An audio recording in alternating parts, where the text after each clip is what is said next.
Huffman, you're recognized for 5 minutes. Thank you, Mr. Chairman. Mr. Chairman, when House Republicans finally tire of all of this political theater, all of this kissing up to Donald Trump, all of the burning of Congress's precious time and resources for absolutely nothing but show, for bootlicking and sycophancy, call us.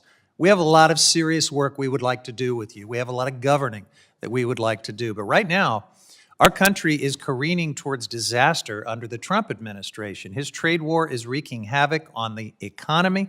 Our constituents are struggling to make ends meet with rising costs. Agencies aren't able to provide essential services for the American people because of the mass indiscriminate firings of federal employees, facility closures, chaotic government takeovers by Elon Musk and his tech bros at Doge. Agencies under this committee's jurisdiction have been gutted, kneecapped from doing their work to ensure public safety, mitigate wildfire risks, or protect our irreplaceable natural resources. We're not here to address any of that today.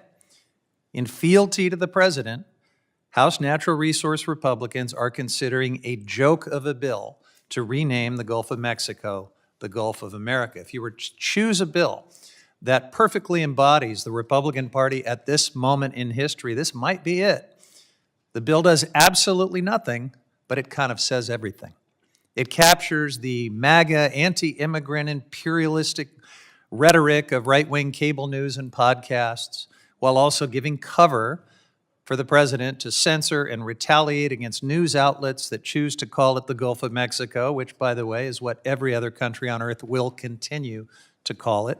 It tightens the stranglehold billionaires in the oil and gas industry have on Team Extreme, while ignoring all of the chaos President Trump's policies are inflicting on Gulf Coast communities. President Trump might think he was the first to come up with this idea, the Gulf of America, but it was actually a comedian, Stephen Colbert, back in 2010. And at that time, oil was gushing from BP's blown Deepwater Horizon well that killed 11 people and crushed the coastal economy of Louisiana. Colbert called it the Gulf of America because, to quote him, "We broke it, we bought it." Republicans seem to have forgotten this incident as they advance their drill, baby drill agenda. But as we approach the 15th anniversary of the tragic Deepwater Horizon disaster, I would like to remind my colleagues, we continue to see record-breaking oil and gas production because for decades, big oil has clung to sweetheart deals that it receives from the federal government. And all of us pay the price. It's the surge in climate-driven disasters like the catastrophic wildfires in California, the cycle of extreme drought and flood across the West and the Midwest, supercharged hurricanes pounding the Southeast, and more. It's the unmatched levels of pollution in communities in the Gulf, primarily black, brown, and low income, which have become a sacrificial altar for the fossil fuel and petrochemical industries. And while Trump and Musk destroy our economy, our communities, and our planet, congressional Republicans can't even be bothered to face their own constituents at town hall meetings. But now, after weeks of silence, Republicans finally have a plan to address this compounding crisis. They're going to rename the Gulf of Mexico. This is what they think the American people want. And talk about unpopular.